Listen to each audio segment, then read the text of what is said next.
Well, joining us now, we've got Keith Bell, the Stevenage kit man, who I guess is a familiar face to many of the Stevenage fans and anybody that's been to the Lamech Stadium. Good afternoon, Keith. Good afternoon, or good morning, whatever it is at the minute. So, Keith, a man of many hats, kit man at the moment. Question's got to be, how did you get into being the kit man at Stevenage Football Club? Well, basically, the first book I got a phone call a couple of seasons back when we had Yeovil away, and the kit man at the time couldn't do it. They asked if I could cover it, and yeah, I covered it for them just out of like a favour. And then a couple of months down the line, it came available, and yeah, didn't think about it long to take the job, and yeah, loved it since. Who is that, Daryl Saul? No, it was Dino Marmaria. Dino, right, okay.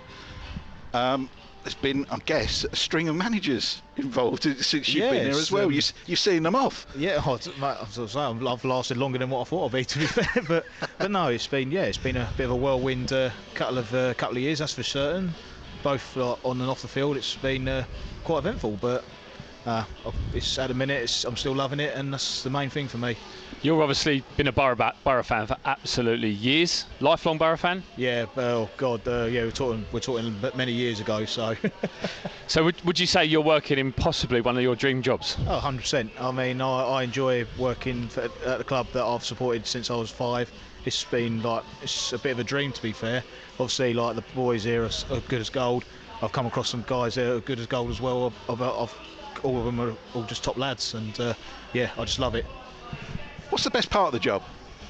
God, getting absolutely slayed on Twitter normally, but no, all of it. I love working with the boys day in, day out, match days and that. Always get that buzz, and that even in the dressing room you get that buzz, and it's just one of them things which I love. Obviously, growing up playing football, well, trying to play football at least, but like, it's just brings bit of joy and excitement to my life at the minute. So, and it's good. The boys are good as gold, and I love working with them every day. It's not one of the easiest jobs in the ground, to be fair, at the club, is it? People just think I'm just using a washing machine.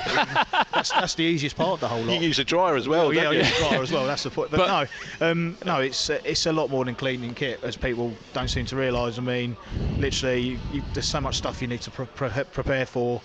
And on match days and that, it is a hectic schedule. Even afterwards and that, when people have gone home and that, I'm still working. But at the end of the day, I mean, it's a job. It doesn't feel like a job to me. It feels like I'm enjoying it, and that's the main thing for me.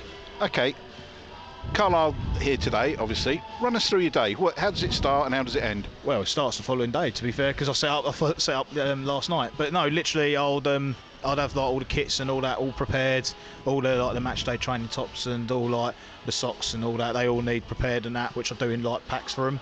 I get that all prepared like a couple of days beforehand, and literally when I come down to the stadium, I'll drag it all out of the van. Well, lucky enough, I've got someone helping me on match days, which is quite handy for me now. But basically, like, I'll get the changing room set up, get all like the supplements and all that ready. All like the equipment they use for like warm-ups and stretches and all that, all gets set up by me, and that. And yeah, literally, it takes. I think if I'm on my own to set up for a dressing room, and that takes me about 2 hours before match day. So I have to get there 2 hours before the boys get there. Just go back a little bit, because John Ashton gets involved with all the physical stuff and the warm-ups and the he does all the warm-ups and that. But you have to set it all up, and then Ash comes in and it's all done for him, so, yeah, like when he was a player. Pretty much, yeah. So Ash normally comes in. He always gets all like the supplements and that ready, and I also take it down and like set it all up. So that's not what Ash tells you, Jay. No, not at all. Not at all. He's having us there. We'll have a word with him. No, for Ash you. does a lot of work, mate. Honestly, Ash is a hard-working bloke. Typical day like today at home. What does that mean after the game then? Because you don't stop. No. So basically, I'll get all the stuff in the bags, all the equipment what we need to take back up to Bradbury. So that would get done. It takes me normally about an hour after the game to get it all packed up, all ready to go, off to Bragg, and then literally just put it all away, put all the stuff in the washing machines, and get everything ready for the next game. So does that mean on an away game you go straight from the away game straight back to Bragg and crack on? Pretty much, yeah. Wow. I've done that for Tranmere. I think I didn't get home till about 3:30 in the morning from Tranmere. That's lucky I had a lot of Red Bull that night, so it was all good. I tell you what, I can't tell you the number of times I'm on the motorway or whatever, and I see the little van. I'll say toodling because he's not toodling, and we kind of have a little race, legally of course. Absolutely, yeah, absolutely. Yeah, for a little bit before I burn him off, and then. Yeah, I've been in Steve's car a couple of times. Yeah, I haven't worn that crash helmet for a while. I've seen him drive through, and I've seen him drive quick. That's for sure. But with regards to the squad, you're an integral part of the squad. Without you, day to day just doesn't work. So yeah, the gaffer always likes saying I'm the most important part of the club. I mean, my pay packet don't show that, but hey, I mean, but no, look, honestly, like, it's all about having a good relationship with the boys and that, and I feel like I do.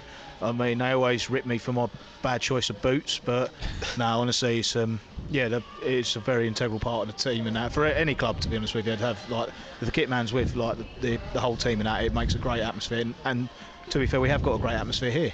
So. Well, I saw the Amazon documentary on Man City, and the kit man was in everything. So are you just involved with all the banter that goes on, just like in effect like one of the players, one of the squad? Yeah, I mean, he's involved with everything, but he basically got abused, didn't he? They threw him in the ice buckets, so hiding him in the kit trolleys and everything else. Are you that guy? It's not that bad, thank goodness. But I think that's more for the cameras. But no, honestly, it is an integral part in that. The boys, I always see them every morning and that. So they're normally the first person they see, which is me, which is not a good sight to see. But no, it's all about making them like encourage them, and just enjoy it and making them enjoy being at the training ground and that, ready for a hard day's work. Now, favourite part of match day for me, Jay, and probably you as well, because you've been sat alongside me, is it's the pre-match warm-up, where you get involved and you're trying to get more involved, and you're trying to get a touch on the ball, and it will go over your head, and you just see the little disappointment in your face. It's your moment of glory, isn't it? You should know this by now, Steve. I can't play football. it was the last game here when you were actually Scott Cuthbert's training partner. Do you know how many times I tried to get a video of you with him bouncing balls off each other? He's ending the ball away, mate. He's ending the ball further away from me. I don't mind that one bit. So. And away from that, obviously, you do loads of charity work from around the club. Tell us a bit about that. Yes, obviously we do. We organise the Mitchell Cole tournament, obviously raising money for Cardiomyopathy UK, which is like a charity that was close to Mitchell. And and his family as well. We always like to get involved with that, and obviously we wasn't able to do it last year due to obviously COVID and that, which unfortunately it's a bummer for us. But we're looking to hopefully get back on the bandwagon once everything comes back to normal. And the good thing about that is that's been well embraced by everybody around the club and the fans and everybody else, and people look forward to it. Yeah, 100%. I mean, like we've I think it would have been our 9th or 10th year, I think. Obviously the year just gone. Wow. So yeah, no, it's just grown bigger and bigger every year, which is always a bonus for me, because the guys that help me organise it, because it's not just me that helps it. We've got so many people who help out on the day, and without them we couldn't have done it, made it as big as what it is. And it's just it's just a fantastic day. It's one of the best days of the year for me personally, and it's just good to see so many smiling faces, raising a good amount of money for charity, and just trying to play a bit of football in that as well. How are we looking for that for this year? Have you got a date in mind? I have spoken to Olsey Town, who have hosted it the last few years, to possibly book in a date, possibly in June, July. It depends entirely on obviously government restrictions and that. But we have looked at possibly doing one this year. I mean, if it doesn't work, then we will definitely do one for 2022. Brilliant. Super. Well, last night we spoke, and I said, be careful, Jay. I know. Be careful. Let me put some questions out to the fans, and out of about 4,000 replies, there was only about 3 or 4 I could read you. So we'll go quick fire on this. Is that all right? I'm far away, mate. I read it. All my mentions were mental, so I'm used to it.